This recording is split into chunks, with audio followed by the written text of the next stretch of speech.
Most of his fans know him simply as the Piano Man. Most everyone else knows him as Billy Joel. The entertainer. Billy the Kid. That guy that wrote Moving Out. Billy Joel has gone by many names, but the name most people never give him is Chronicler of History. That's completely unfair, considering that one of his most famous songs is a fast-paced record of the Cold War, sung from a place of stress and anxiety about war with Russia. Clearly, we have nothing to learn from it. But beneath the musical veneer, can Billy Joel create a music video to match the long view of history provided by We Didn't Start the Fire? Or will it just end up being an endless parade of fire visuals and Billy's usual shtick?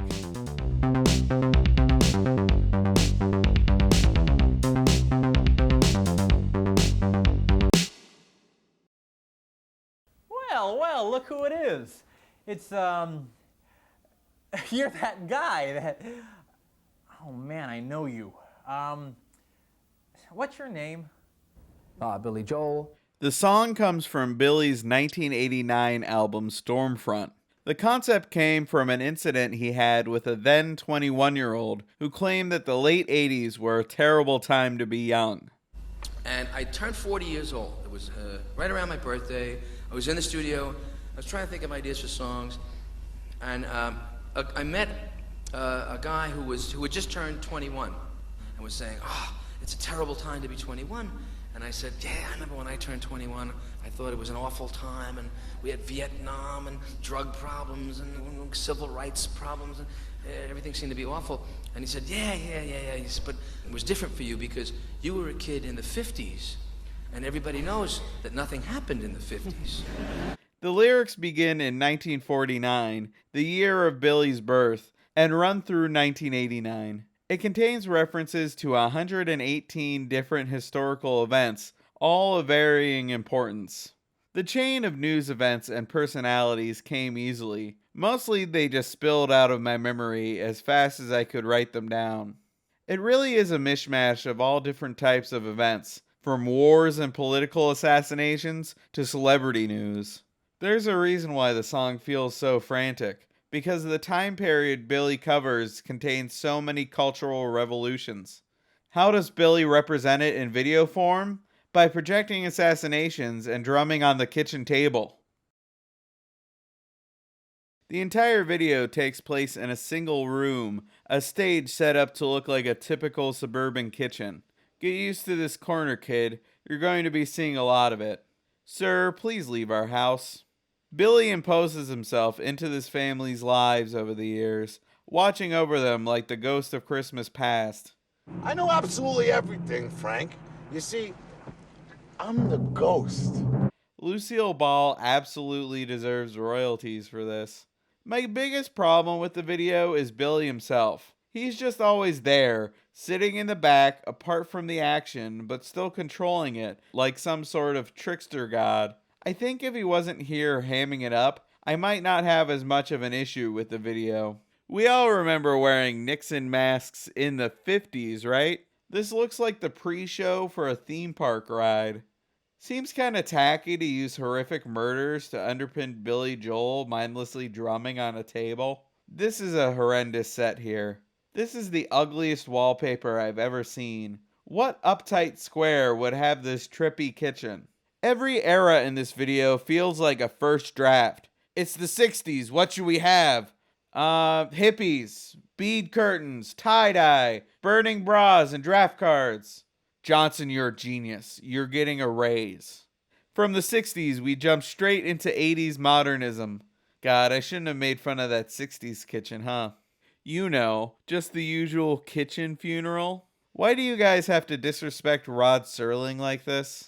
We then zoom out and discover that this entire video takes place on a post-apocalyptic hellscape. If only we had known how much worse things could get since 1989.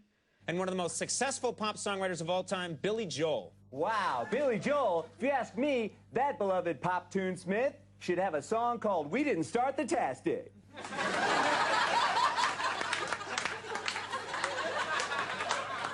Yes. The video was nominated for 3 awards at the 1990 Video Music Awards. Best Cinematography, Art Direction, and Special Effects, which, seriously, come on. Must have been a real fallow year for videos. Cola Wars puts him over the top. Kids dying of, thalidomide or revolutions. That's okay, but the Cola Wars. I gotta stay sharp if I'm gonna write my story songs. The song is not exactly remembered fondly. Somehow this is either the best or worst song Billy Joel ever wrote, depending on who you ask. It's frequently called upon as a punchline in modern culture, or at least any part of modern culture Mike sure had his hand in. In the Mafia, once you Joel together, you're bonded for life. Early draft of the lyrics to We Didn't Start the Fire.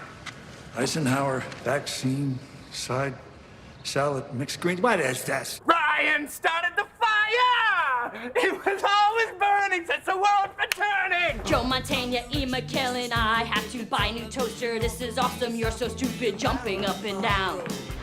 What's the deal, man? Did Billy Joel hurt you? Surprisingly, if you ask Billy, he'll also tell you how horrible he thinks the song is.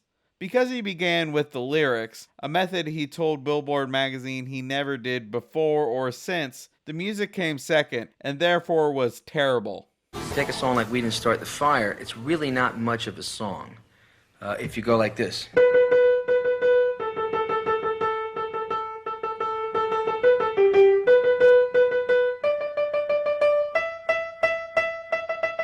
It's a terrible piece of music. Billy's honesty about hating the song is actually pretty refreshing.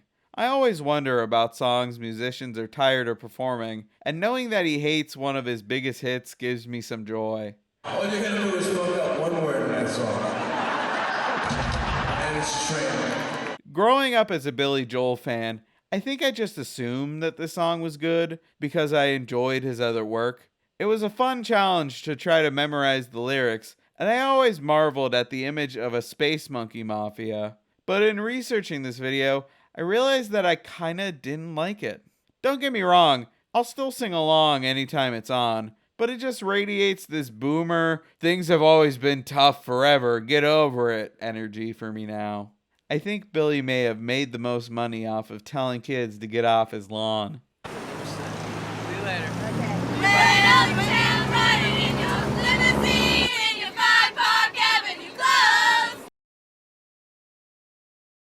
Thanks for watching, everyone. I always appreciate it when people like and share my videos, and be sure to subscribe so you don't miss the next episode. Do you know a terrible music video you'd love to see me cover? Drop it in the comments. And as always, I'll see you in the next one. As much as I rag on this video, nothing can top the sheer awfulness of Billy performing it at the Grammys.